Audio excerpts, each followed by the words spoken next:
शिक्षा विभाग। अध्यक्ष महोदय, वस्तु स्थिति यह है कि पंचायती राज संस्थाओं एवं नगर निकाय संस्थाओं द्वारा नियुक्त शिक्षकों को समान कार्य के बदले समान वेतन देने से संबंधित माननीय सर्वोच्च न्यायालय में दायर SLP-C संख्या 20/2018 बिहार सरकार एवं अन्य बनाम बिहार माध्यमिक शिक्षक संघर्ष समिति एवं अन्य के साथ दिनांक 10/5/2019 को पारित आदेश, जिसमें माननीय उच्च न्यायालय के द्वारा समान कार्य के बदले समान वेतन देने हेतु पारित आदेश को निरस्त कर दिया गया है। राज्य सरकार पंचायती राज संस्थाओं एवं नगर निकाय संस्थाओं द्वारा नियुक्त शिक्षकों को बेहतर वेतन एवं सेवा शर्त हेतुकृत संकल्पित रही है।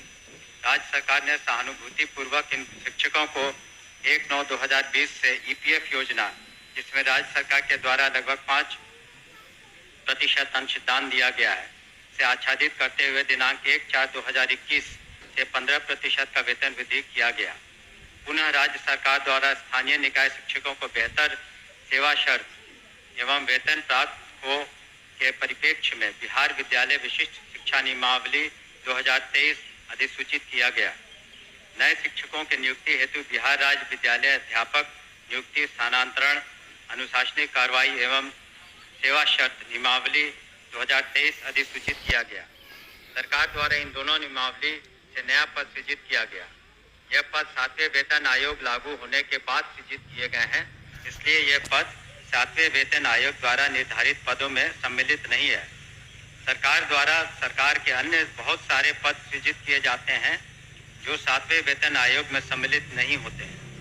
इन दोनों नियमावली के तहत वर्ग 1 से 5 के शिक्षकों को 25,000, वर्ग 6 से 8 के शिक्षकों को 28,000, वर्ग 9 से 10 के शिक्षकों को 31,000 एवं वर्ग 11 से 12 के शिक्षकों को 25,000 प्रारंभिक वेतन निर्धारित करते हुए पे मैट्रिक्स का निर्धारण किया गया। उक्त नियमावली के तहत शिक्षकों को बेहतर प्रोन्नति का लाभ दिया गया। अगले संभावित जो वेतन आयोग 8वां वेतन आयोग में ये शिक्षा विभाग द्वारा इन विद्यालय अध्यापकों एवं विशिष्ट शिक्षकों के वेतन मान को उचित स्तर पर निर्धारित करने हेतु वित्त विभाग को अनुशंसित किया जाएगा। ग्रीष्म काल में जो छुट्टियां होंगी वो सही में छुट्टियां होंगी, अलग से क्लासेस नहीं लिए जाएंगे बीच में नहीं। और आने वाले समय में हम लोग जो दिव्यांग छात्र हैं उनके लिए भी शिक्षक कि इस बार हम लोग शुरू में ही पोशाक, साइकिल इत्यादि दे देंगे और ये 75% की अनिवार्यता नहीं रखेंगे। आपके शुक्रगुजार हैं कि आपने हमें शिक्षा बजट पर अपनी बातों को सदन में रखने का मौका दिया। हम माननीय मुख्यमंत्री जी के भी अपना आभार प्रकट करना चाहते हैं कि उन्होंने शिक्षा विभाग की जिम्मेवारी हमें सौंपी।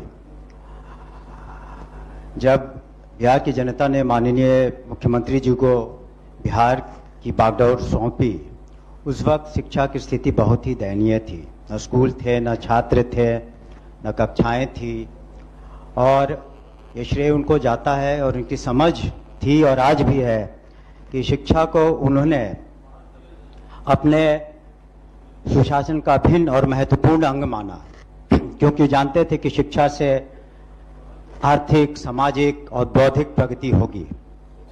इसलिए और आज हम देखते हैं कि किस तरीके से शिक्षा हर बिहार के कोने कोने में पहुंच चुकी है।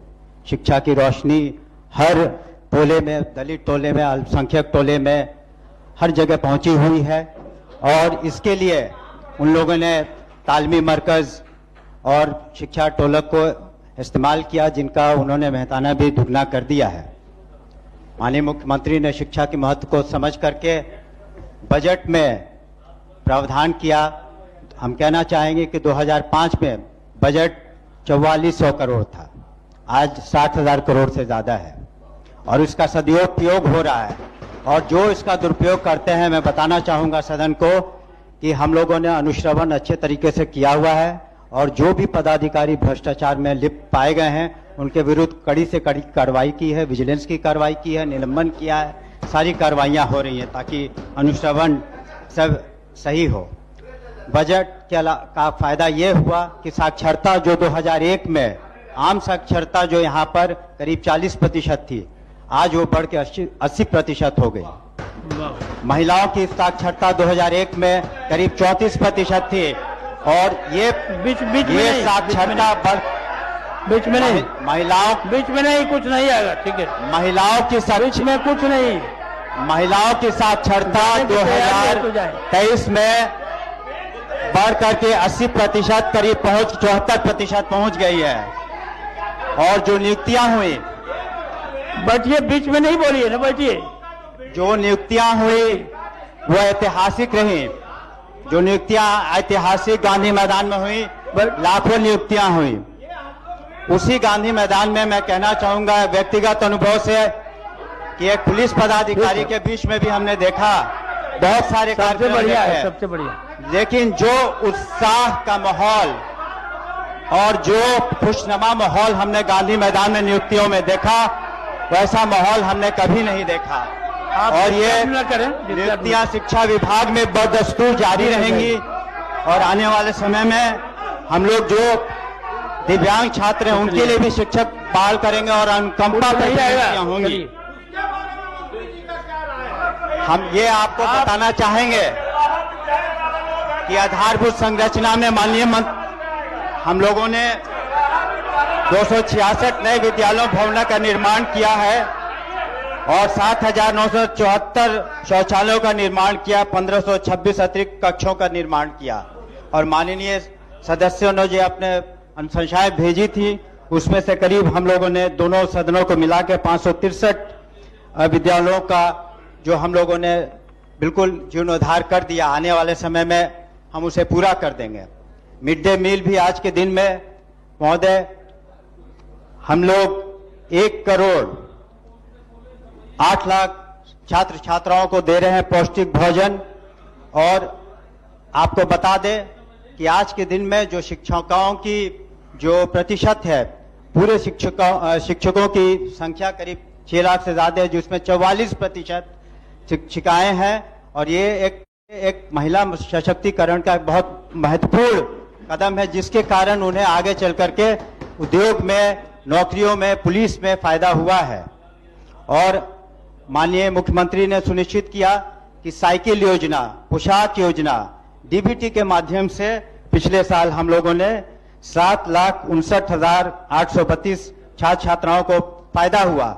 यहाँ एक विशिष्ट बात हम ये बताना चाहेंगे कि इसका स्टडी एक अमेरिका के प्रोफेसर ने साइकिल योजना की और बाद में जाकर के उन्होंने यूनाइटेड नेशंस में इसको अपना रिपोर्ट दिया, जिसके आधार पर यूनाइटेड नेशन ने जिम्बाब्वे और माले, 2 जो देश हैं बाहर के विदेश में, वहां पर शिक्षा में और अधिक राशि यूनाइटेड नेशंस के दी गई।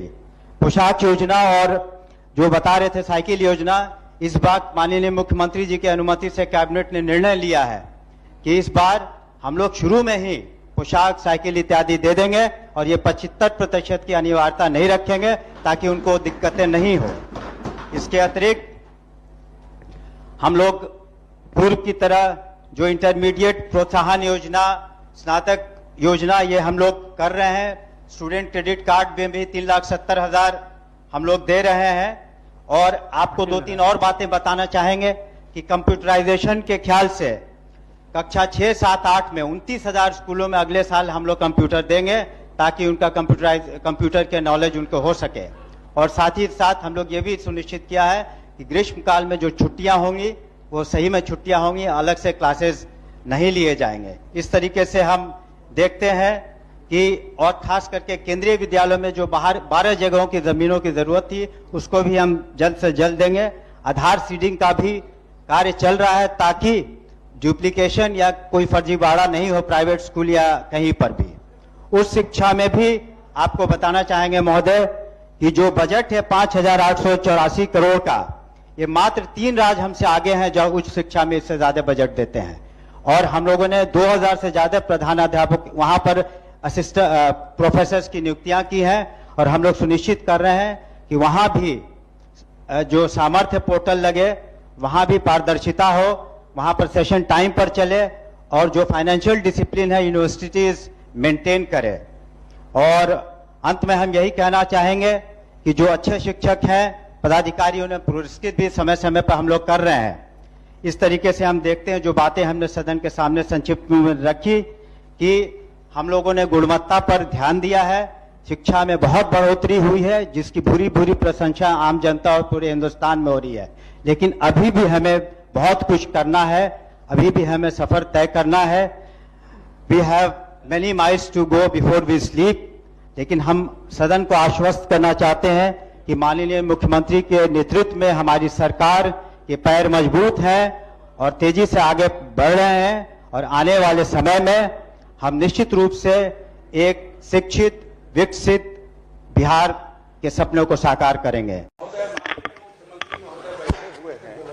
हम लोग सभी जानते हैं, यहाँ 3 लोकतांत्रिक ढांचे में 3 तरह की सरकार है, केंद्र सरकार, राज्य सरकार और लोकल गवर्नमेंट, स्थानीय स्वशासन की सरकार। और उसके तहत माननीय मुख्यमंत्री जी ने उस समय नियोजन इकाई के द्वारा नियुक्ति करवाया। जो माननीय सदस्य का सवाल है वह इसलिए भी अनिवार्य है और अपरिहार्य है कि उन्हीं शिक्षकों के अनुभव के आधार पर सरकारी विद्यालयों में प्रधानाध्यापक के रूप में नियुक्ति की गई, प्रधान अध्यापक के रूप में नियुक्ति की गई, शिक्षण प्रशिक्षण महाविद्यालय में व्याख्याता के रूप में नियुक्ति की गई। उसमें आप उनका अनुभव मान रहे हैं। राज्य सेवा संवर्ग के भी कोई अगर भारतीय प्रशासनिक सेवा में जाते हैं तो वो सरकार स्टेट टू सेंटर होता है, सेंटर टू सेंटर होता है, तो लोकल गवर्नमेंट टू स्टेट क्यों नहीं हो सकता है? इतने दिन की सेवा, वो भी नियमित सेवा।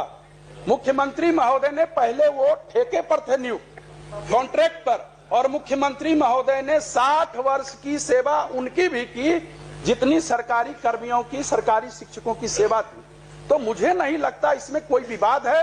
विभाग द्वारा यह विवाद जरूर पैदा किया जा रहा है, शिक्षकों में असंतोष बनाया जा रहा है, पठन पाठन का कार्य प्रभावित हो रहा है। इसीलिए इसमें मंत्री महोदय आप एक बार समीक्षा करें और सरकार के संवैधानिक स्वरूप को देखते हुए जो माननीय सदस्य का प्रश्न है उसके अनुरूप उनको यह हकदारी मिलनी चाहिए।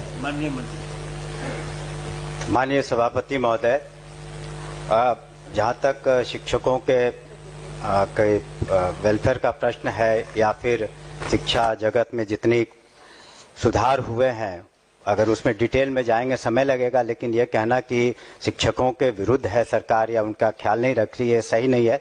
लेकिन जो कॉन्स्टिट्यूशनल पोजीशन है, हम निश्चित रूप से आपके प्रस्ताव पर और विचार करेंगे, लेकिन जो कॉन्स्टिट्यूशनल पोजीशन है वो भी माननीय सदस्य जान जाएं। स्थानीय निकाय शिक्षकों की नियमावली भारत के संविधान के अनुच्छेद 243(6) के तहत अधिसूचित की गई है, जो राजकर्मी श्रेणी के तहत नहीं होते हैं।